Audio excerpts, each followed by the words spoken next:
आगे बढ़ते हैं। दिल्ली में इन्वेस्टर मीट समिट का आयोजन। सीएमसाई इन्वेस्टर मीट में शामिल उद्योगपतियों निवेशकों से सीएमसाई का संवाद। उद्योग विभाग के मंत्री लखन लाल देवांगन भी इसमें मौजूद हैं। छत्तीसगढ़ के मुख्य सचिव अमिताभ जैन की भी मौजूदगी है। उद्योग विभाग के सचिव रजत कुमार भी मौजूद हैं। कई दिग्गज नेता इन्वेस्टर मीट में शामिल हैं। देश के 10 प्रमुख उद्योगपति इस समिट में शिरकत कर रहे हैं। तो दिल्ली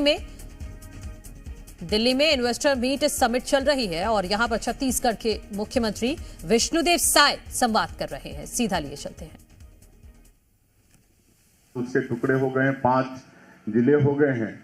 उसमें से छोटे छोटे 4 जिले और 1 जिले का छोटा हिस्सा ये नक्सलवाद से ग्रसित है। और आप लोगों को मालूम भी होगा कि जब से हम लोग सरकार में आए हैं और डबल इंजन की सरकार है और हमारे देश के जो यशस्वी गृह मंत्री अमित शाह जी, उनका बराबर हम लोगों को प्रोत्साहन मिलते रहता है। और उन्होंने एक संकल्प लिया है मार्च 2026 तक इस देश से नक्सलवाद को समाप्त करने का।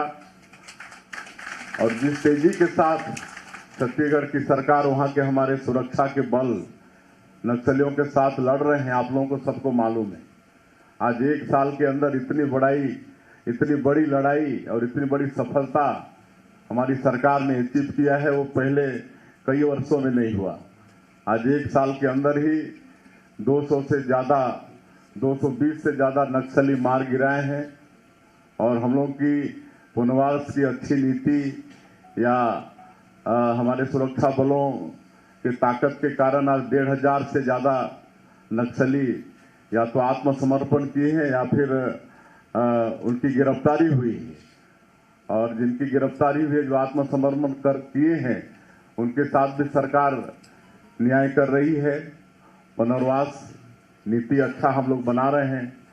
और एक नियत नेलानार योजना भी, नियत नेलानार वहाँ का लोकल बोली में है, गोंडी भाषा में, जिसका हिंदी अनुवाद है आपका अच्छा गांव।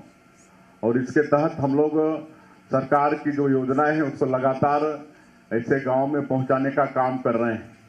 हमारे सुरक्षा बलों का भी करीब 37 सुरक्षा कैंप खुल गए हैं। और एक सुरक्षा कैंप खुलने का मतलब कैंप के 5 किलोमीटर रेडियस में जितने भी गांव आते हैं उनके कब्जा में आ जाते हैं।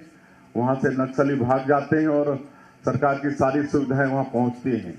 तो ऐसा करके 96 से ज्यादा गांव को आज हम लोग सरकार की योजनाओं से जोड़ चुके हैं। वहाँ सड़कें बन रही हैं, बिजली पहुंच रही है, घरों में पानी पहुंच रहा है, स्कूल वहाँ पर जो बंद पड़े थे उसको खोल रहे हैं, अस्पताल खोल रहे हैं, वहाँ पर राशन पहुंच रहा है। इस तरह सरकार की योजनाओं को वहाँ पर सेचुरेट करने में हमारी सरकार काम कर रही है। और आज इसका परिणाम है कि पहले उस क्षेत्र से ही लोग डरते थे, वहाँ कोई काम करने को तैयार नहीं था, लेकिन अब काम भी कर रहे हैं। लगातार वहाँ विकास के काम भी हो रहे हैं। और दूर संचार के भी 150 से ज़्यादा मोबाइल